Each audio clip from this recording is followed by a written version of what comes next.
मैं एक police inspector हूँ। एक चोरनी मेरे घर पर चोरी करती हुई पकड़ी गई। उसको देखते ही मेरी आंखें फटी की फटी रह गई क्योंकि उसकी शक्ल हूबहू मेरी मरी हुई पत्नी के जैसी थी। मुझे शक हुआ तो मैंने उसे अपने घर पर कैद कर लिया और रात भर उसके साथ गलत काम किया, पर उस बेचारी की हालत बहुत खराब हो गई। तो मैंने डॉक्टर बुलाया लेकिन मेरी जान तब निकल गई जब डॉक्टर उसका चेकअप करते ही चीखने लगा और कहा, ये लड़की तो। मेरा नाम आर्यन है। मैं 30 साल का पुलिस इंस्पेक्टर हूँ। मेरी जिंदगी में एक ऐसा हादसा हुआ था जिससे मैं पूरी तरीके से टूट चुका था। 3 साल पहले मैं अपनी पत्नी के साथ मसूरी घूमने गया था। वह दिन हमारी जिंदगी का बहुत खास दिन था क्योंकि हमारी शादी की पहली सालगिरह थी। मैं और नूतन बहुत ही खुश थे। दिल्ली से हमने मसूरी की बस पकड़ ली थी और हमने घूमने की सारी तैयारी कर ली थी। पहाड़ों में हम अपनी मोहब्बत को फिर से जमा करना चाहते थे। मैं नूतन से बहुत प्यार करता था। नूतन एक सरकारी स्कूल में टीचर थी और मैं पुलिस वाला। हमारी जोड़ी एकदम परफेक्ट थी। नूतन मुझे मेरे दोस्त माधव की पार्टी में मिली थी। उस पार्टी में हमारे बैच के बहुत सारे पुलिस ऑफिसर आए हुए थे। माधव मेरा बैचमेट है। नूतन उसकी फ्रेंड थी तो उसने अपने घर की पार्टी में उसे भी बुलाया था। पुलिस ऑफिसर के बीच में एक स्कूल टीचर, मेरा ध्यान बार बार उस पर जा रहा था। पर मुझे ऐसा लगा था कि वो माधव की गर्लफ्रेंड है, जिस वजह से मैं अपने आप को रोक रहा था। पर वह काफी खुले स्वभाव की लड़की थी, हंस बोलकर बात कर रही थी। पहली नज़र में ही वह मेरे दिल को भा गई थी और मैंने अपना फ़ोन नंबर उसे दे दिया था। उसका फ़ोन नंबर मांगने की हिम्मत मुझ में नहीं थी। मैंने कहा, नूतन अगर किसी भी चीज़ की ज़रूरत हो तो मुझे कॉल कर सकती हो। नूतन मेरे ही एरिया में रहती थी। उसने खुशी खुशी मेरा नंबर ले लिया और कहा, पुलिस वाले की ज़रूरत तो कभी भी पड़ सकती है क्योंकि मैं भी दिल्ली में अकेली ही रहती हूँ। क्या वो मुझे ये कहकर खुला इनविटेशन दे रही है? मैंने पूछा, तुम्हारी फैमिली? नूतन बोली, मेरे परिवार में दीदी और जीजाजी है जो कि दिल्ली के दूसरे एरिया में रहते हैं। मेरे मम्मी पापा इस दुनिया में नहीं रहे। ये सुनकर मैं उसकी तरफ देखने लगा। मुझे बुरा लग रहा था कि इतनी कम उम्र की लड़की अपने माँ बाप को खो चुकी है, जबकि अब तक उसकी शादी तक नहीं हुई है।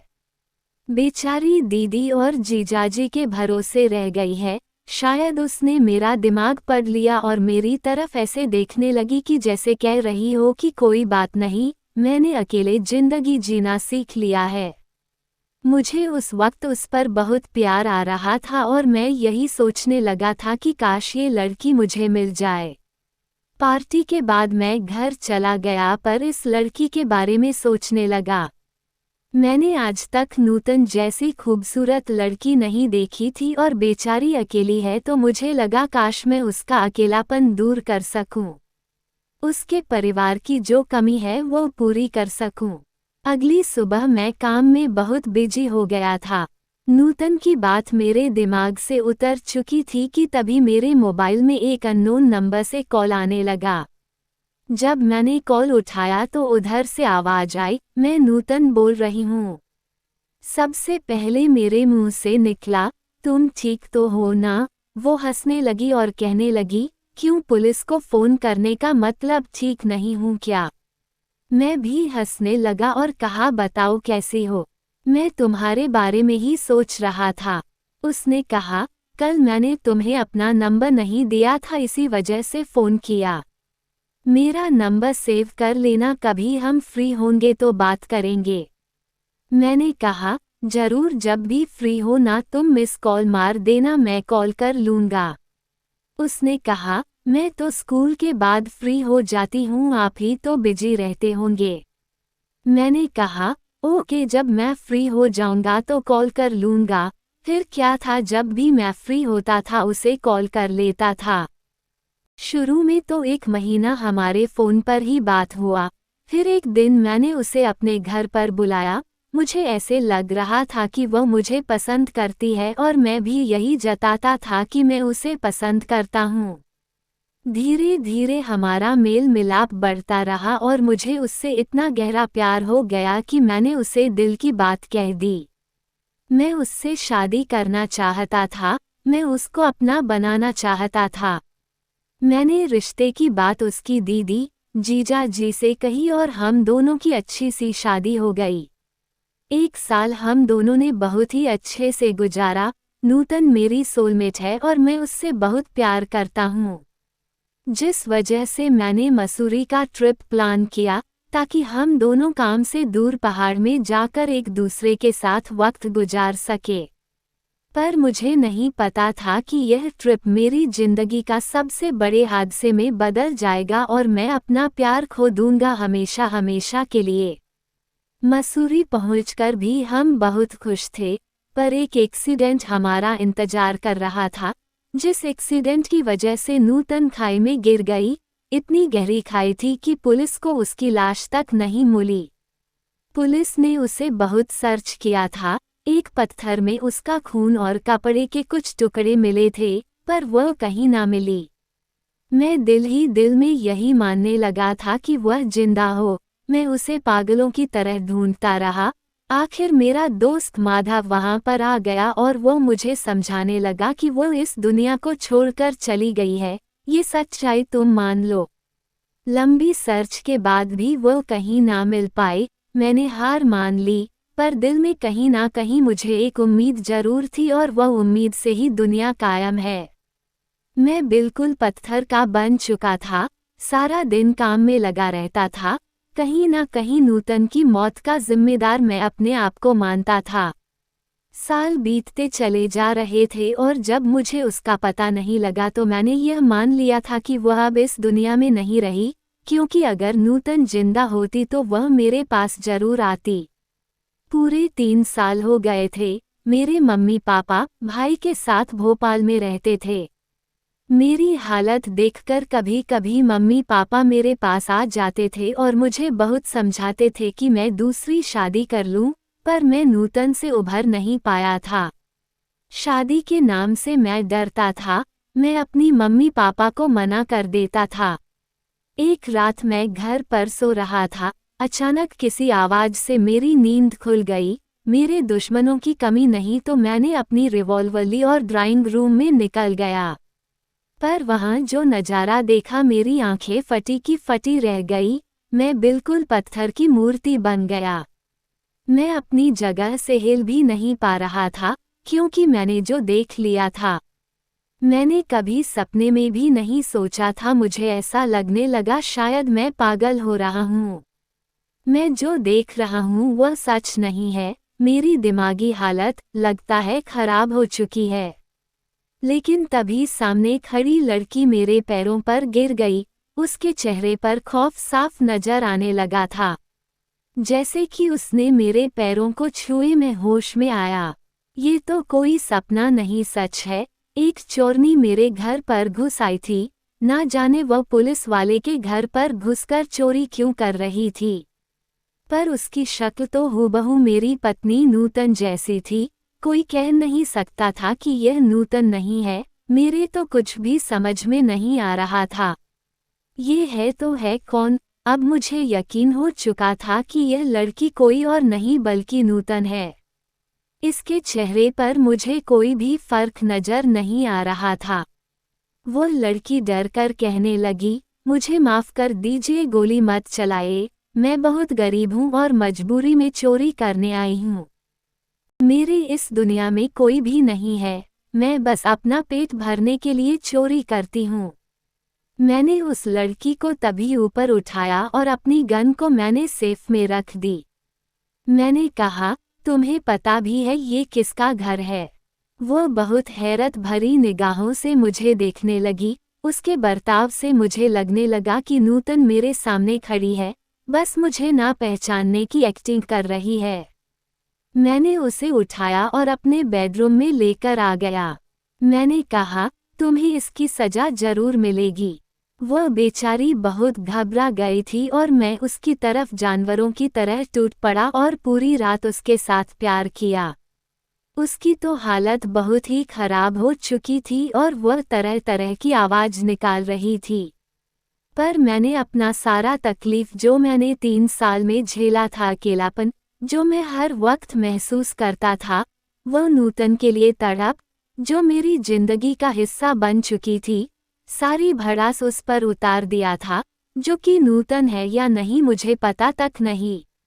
जब सुबह हुई तो वह लड़की बहुत ही बुरे हाल में थी और दर्द से तड़प रही थी। सुबह मुझे होश आया कि मैंने उसके साथ बहुत गलत किया, हो सकता है ये नूतन ही हो और उसकी याददाश्त चली गई हो। मैंने तुरंत एक डॉक्टर को फ़ोन किया जो कि मेरी जान पहचान वाली थी। वो डॉक्टर जल्दी से मेरे घर पर आ गई थी। डॉक्टर शर्मिला ने जब उस चोरनी को देखा उसकी आंखें फटी की फटी रह गई। कहा, आर्यन तुमने ये क्या कर दिया? इसकी हालत तो बहुत खराब है, इस लड़की को कुछ हो जाए तो तुम बुरी तरीके से फंस जाओगे। ये रेप केस है, तुम्हारी नौकरी तो जाएगी ही, तुम्हें सजा भी हो जाएगी। मैं उसके सामने हाथ जोड़ने लगा और कहा, कोई उपाय निकालो, तुमने देखा ना इसकी शक्ल बिल्कुल नूतन जैसी है। शर्मिला बोली, पर जरूरी नहीं कि यह नूतन ही है, और अगर नूतन भी होती तो फिर भी तुमने जो किया वह गलत किया। शर्मिला ने उसे दवायां दे दी और मुझसे कहा कि तुम्हें इसका ध्यान रखना होगा ताकि इसकी जान ना चली जाए, और इस केस से बचने के लिए तुम इससे शादी कर लो। शर्मिला की बात सुनकर मैं बिल्कुल सरप्राइज्ड हो गया था। अपना क्राइम छुपाने के लिए मुझे इससे शादी करनी पड़ेगी। इससे पहले मुझे एक काम करना पड़ेगा, मुझे इसका डीएनए टेस्ट करवाना पड़ेगा ताकि मुझे पता चले ये नूतन है या नहीं। शर्मिला चली गई, मैं उसका मरहम पट्टी करने लगा। वह मुझे देखकर बहुत डर गई थी और बहुत रो रही थी। ऐसा लग रहा था कि वह मुझसे नफरत करने लगी है। मैंने कहा, मुझे माफ़ कर दो, अब से मैं तुम्हारा ध्यान रखूंगा, तुम्हारा जो भी नुकसान हुआ है मैं सबकी भरपाई कर दूंगा, तुम्हें दोबारा कभी चोरी करने की ज़रूरत नहीं पड़ेगी। मैंने जो भी गलतियां की है उसे मैं सुधार दूंगा। ऐसा कहकर मैं उसके पैरों पर गया। मुझे खुद पर बहुत गुस्सा आ रहा था कि मैंने इस लड़की का ये हाल कर दिया। मैं उसे दूसरे कमरे में लेकर गया और कहा कि तुम यहीं पर रुको। मैं आज के बाद तुम्हें कभी भी तुम्हारी मर्जी के खिलाफ हाथ नहीं लगाऊंगा। वो लड़की जोर जोर से रोने लगी और मेरे बाहों से बिल्कुल लिपट गई। कहीं मैं बिल्कुल बेसहारा हूँ, आपने मेरे साथ यह सब कुछ क्यों किया? मैंने कहा, अब से तुम बेसहारा नहीं हो, मैं हूँ ना तुम्हारा सहारा, बस तुम्हें कुछ दिन आराम करना है। मैं तुम्हारा इलाज करवाऊंगा और तुम्हारा पूरा ध्यान रखूंगा। शाम को मैं नूतन के दीदी के घर चला गया और बहुत ही चालाकी के साथ उसका डीएनए सैंपल कलेक्ट कर लिया। आखिर हूँ मैं पुलिस वाला तो ये सब काम का एक्सपर्ट हूँ। जब मैं घर आया तो वह लड़की सो रही थी। मौका देखकर मैंने उसका भी डीएनए सैंपल कलेक्ट कर लिया। अब मुझे बस ये पता लगाना है कि यह नूतन है या नहीं। मैंने फिर उस लड़की को उठाया और अच्छे से खाना खिलाया और उसे दवाई खिलाई। उसकी मरहम पट्टी करने के बाद मैंने उसे दोबारा सुला दिया। अब मैं काम पर जाने लगा था। उस लड़की का अच्छे से ध्यान रखने लगा था। उसने अपना नाम ममता बताया। मैंने कहा, ममता तुम चोरी क्यों करने लगी?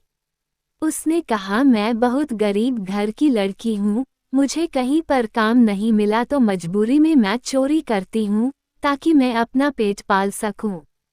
मैंने उसके पापा मम्मी के बारे में भी पूछा क्योंकि मैं उसका बैकग्राउंड पता लगाना चाहता था। उसने कहा, जब मैं 7 साल की थी तभी मेरे पापा मम्मी गुजर गए थे और तब से मैं अकेली ही जिंदगी बिता रही हूँ, भीख मांगकर।